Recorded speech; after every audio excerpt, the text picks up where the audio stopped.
राधे राधे भक्तों, कैसे हो? और आप सब सही होंगे। और अनीता ब्लॉग में आप सभी का स्वागत है। और मैं तुलसी विवाह की आपको वीडियो दिखाने वाली हूँ। और देवउठनी एकादशी वाले दिन तुलसी विवाह में करने जा रही हूँ सरल पूजा विधि से। ये देखिए कुछ। और तुलसी विवाह अपने आंगन में, छत पर और बालकनी में कहीं भी कर सकते हो आप। और आज मैं आपको अपने आंगन में तुलसी विवाह करके आपको दिखा रही हूँ, वो भी बहुत सरल तरीके से। और तुलसी विवाह करने में बहुत शुभ रहता है। और आप व्रत रहते हो फिर भी कर सकते हो, नहीं रहते हो फिर भी तुलसी विवाह ज़रूर कर सकते हो। आप देखिए सरल तरीके से। आप देवउठनी एकादशी वाले दिन भी कर सकते हो तुलसी विवाह। और किसी कारणवश देवउठनी एकादशी पर नहीं कर सकते हो तो आप पूर्णिमा तक किसी भी दिन आप तुलसी विवाह कर सकते हो। देवउठनी एकादशी नवंबर में 12 नवंबर को है, उस दिन आप पूजा कर सकते हो। और ये हमने तुलसा जी रख लिए हैं, अच्छे से उसे झाड़ू पोंछा कर दिया है। और एक पट्टा या चौकी आप ले सकते हो और उस पर मैं स्वास्तिक बना रही हूँ साफ करके। और ये स्वास्तिक हमने चौकी पे बना दिया है। और इसे रेड कलर से ही अधिकतर स्वास्तिक शुभ रहता है और उस दिन स्वास्तिक कहता है। और देवउठनी एकादशी वाले दिन आप तुलसी विवाह जरूर करना और बहुत शुभ रहता है। और उस दिन और आपको पीला ही चौकी पे कवर बिछाना है। और उसे पीला बहुत विष्णु भगवान को प्रिय है इसलिए। और एक तुलसी के गमले के पास में कमल फूल बना रही हूँ। अच्छा, तो रंगोली मुझ पे आती नहीं है, जैसी आती है वैसी बना रही हूँ। और एक कलर से आप भी बना सकते हो। कमल फूल लक्ष्मी को बहुत प्रिय है, इसलिए मैं कमल का ही फूल बना दे रही हूँ। जैसी आती है वैसी बना दी, मुझे अच्छी बनानी अधिकतर नहीं आती है। और ये देखिए इस तरह से मैंने कमल फूल तुलसा जी के और पास डेकोरेशन कर दिया है इस तरह से। और इसमें कुछ कलर भी बीच में हमने भर दिए हैं। और ये हमने कमल फूल बना दिया है और उसमें कुछ डेकोरेट कर दिया है। भैया डेकोरेट तो करना ही है, कम तुलसा जी का और शालिग्राम का विवाह कर रही हूँ इसलिए। और देखिए बीच में कुछ इसके पीले वो चंदन से मैंने डेकोरेट कर दिया है। और कलर भी आप ले सकते हो, रंगोली वाले जो आते हैं वो भी आप ले सकते हो। और इसके बाद ये चौकी के सामने स्वास्तिक बना रही हूँ। स्वास्तिक बहुत शुभ होता है बनाना। और ये स्वास्तिक भी बना दिया हमने। और ये तुलसी और कान्हा जी को सुबह स्नान करा दिया है। और स्नान करा के अब चौकी पे विराजमान कर रही हूँ। मैं कान्हा जी के साथ तुलसी विवाह करूँगी।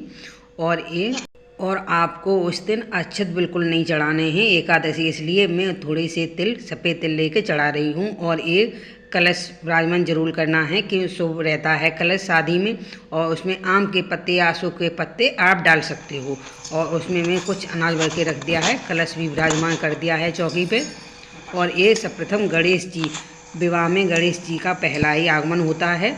और ये देखिए हमने ज्योति भी प्रज्वलित कर दी है और जल का लोटा भर के रख दिया। और ये देखिए भाव प्रवाह स्नान सभी को 3 बार कराना होता है, आमचरण बोलते हैं उसे। सभी को स्नान हमने करा दिया है। और उसके बाद मैं टीका लगा रही हूँ सभी को। ये देखिए पहले गणेश जी को, उसके बाद कान्हा जी को और कलश पे ही लगा दिया है। शादी में कलश तो बहुत ज़रूरी होता है। और ये सभी को हमने प्रेमपूर्वक टीका लगा दिया है। पहले चंदन का लगाया था, उसके बाद रोरी का लगा दिया है। और ये देखिए सभी को।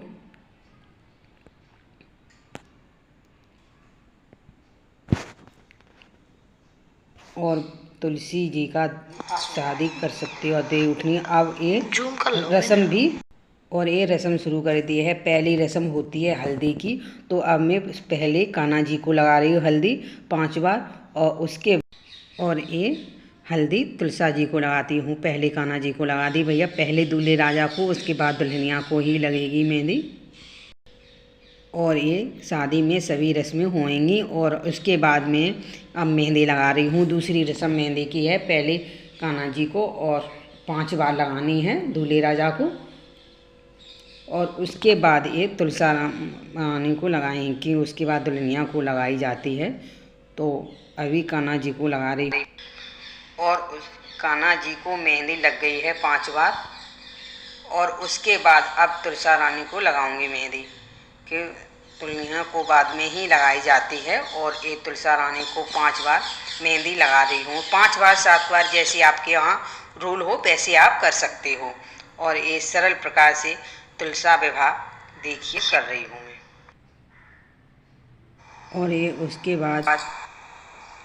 उसके बाद ये मिठाई भी शादी में बहुत ज़रूरी है। गणेश जी को मैंने रख दिया अलग, और ये विष्णु भगवान को कान्हा जी स्वरूप हैं उनको भी तुलसी जल डाल के रख दी है। मिठाई तो शादी में बहुत ज़रूरी है। और उसके बाद एक तुलसा महारानी को मैं चुंदरी उड़ा रही हूँ, लाल पीली आप कैसी भी उड़ा सकते हो। और ये हमने तुलसा महारानी चुंदरी भी उड़ा दी है और ज्योति प्रज्वलित कर दी है सभी को। और उसके बाद ये चूड़ी आपकी शादी में काली किसी को पहनाई जाती है, हरी हमारे यहाँ हरी की रस्म है, तो चूड़ी भी हमने तुलसा महारानी को पहना दी हैं। ये देखिए कुछ इस तरह से। और उसके बाद ये वरमाला का शुरू है। तुलसा जी को छुआ के कान्हा जी की वरमाला पहना दी है। और उसके बाद ये कान्हा जी को छुआ के और तुलसा महारानी के गले में डाल दी है ये तुलसी वरमाला। और ये वरमाला का भी काम ख़त्म हो गया है। और उसके बाद शादी में जो रस्में हैं पूरी होंगी। उसके बाद ये स्वाद का सामान है, मैं ये पैकेट में ही लाई हूँ, बिछिया महावर, इसमें सब कुछ है, छोटी छोटी पैकेट में पूरा श्रृंगार का सामान है। और ये चला के सभी को कर दी है अर्पित। और उसके बाद ये गठबंधन आप पीले कपड़े से या इससे कर सकते हो, कलावा से। हमने नहीं तो कलावा से कर दिया है, पहले कान्हा जी के पीछे और उसके बाद तुलसा जी के पास में गठबंधन हमने कर दिया है। आप कपड़े से करो तो उसमें हल्दी सिक्का रोरी सब कुछ करके कर सकते हो। और उसके बाद ये मांग भराई, आप चांदी का सिक्का ले सकते। कान्हा जी को छुआ के तुलसा महारानी को भर दिया है। 5 बार 7 बार आपके यहाँ जैसा रूल हो। चांदी का सिक्का न हो तो आप 1-2 का सिक्का भी ले सकते हो। और ये तुलसा महारानी को हमने मांग भर दी है छुआ के, ठीक है। 7 बार भरा दी है तुलसा महारानी की मांग भी। और सभी रस्में विवाह में होनी अनिवार्य हैं। ये देखिए हमने 7 बार तुलसा जी की मांग भराई है कान्हा जी को छुआ के, उसके बाद तुलसा महारानी की मांग भरा दी है।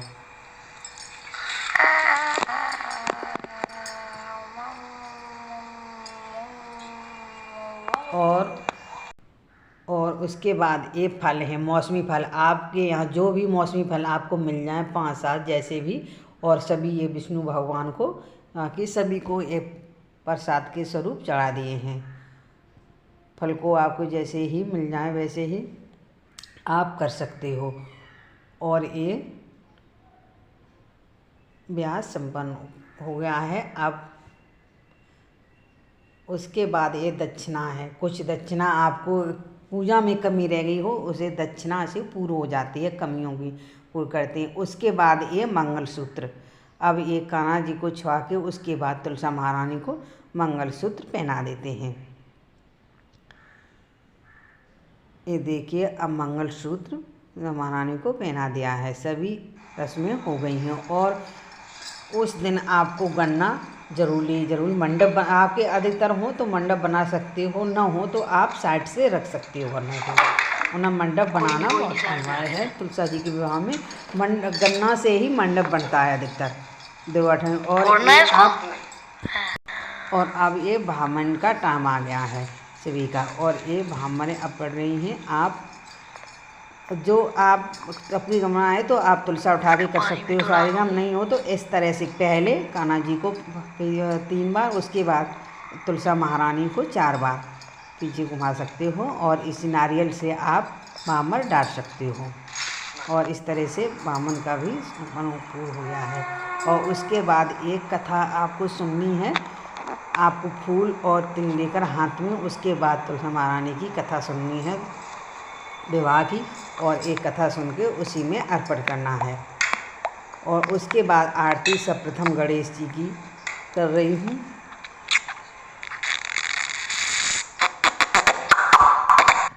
और ये गणेश जी की कर रही हूँ। उसके बाद कान्हा जी की और तुलसा महारानी की सभी की आरती हमने कर दी है। और उसके बाद आप भी सिंदूर हाथ से थोड़ा सा लेकर अपने मांग में भर सकते हो, तो आशीर्वाद समझ के उसमें भगवान का। और ये सभी विवाह संपन्न हुआ है, और एक विवाह संपन्न हो गया है। और उसके बाद हम ये परिक्रमा आपको तुलसा महारानी के करने हैं, और उसके बाद आपको परिक्रमा लगाने हैं हाथ में। ऐसे अकाउंट का या कुछ भी ले सकते हो, टॉफ़ी या बादाम काजू वगैरह, हम तो ऐसे ही अकाउंट कर रहे हैं। और ये परिक्रमा 11 हमने तो लगा ली है, आपको 11, 21, 51, 108 जैसे आपको करने हैं वैसे आप कर सकते हो। और ये परिक्रमा हो गए हैं, उसके बाद क्षमा याचना मांग रही हूँ। हे तुलसी, आपका विवाह संपन्न हुआ है, जैसे तैसे हमसे हो गया, बन पड़ा वैसा हमने किया है, और आप जो कुछ गलती हो उसे हमारी क्षमा करना। हे तुलसा महारानी, जैसा हुआ है वैसा हमने आपका कर दिया है। और उसके बाद एक क्षमा मांगी। कुछ सरल विधि से तुलसा महारानी और कृष्ण कन्हैया के विवाह की पूजा विधि संपन्न की है। और वीडियो अच्छी लगी तो लाइक और शेयर ज़रूर करना, और न्यू हो तो चैनल को सब्सक्राइब कर लेना। मिलेंगे नेक्स्ट वीडियो में, तब तक के लिए बाय बाय। राधे राधे, श्याम श्याम।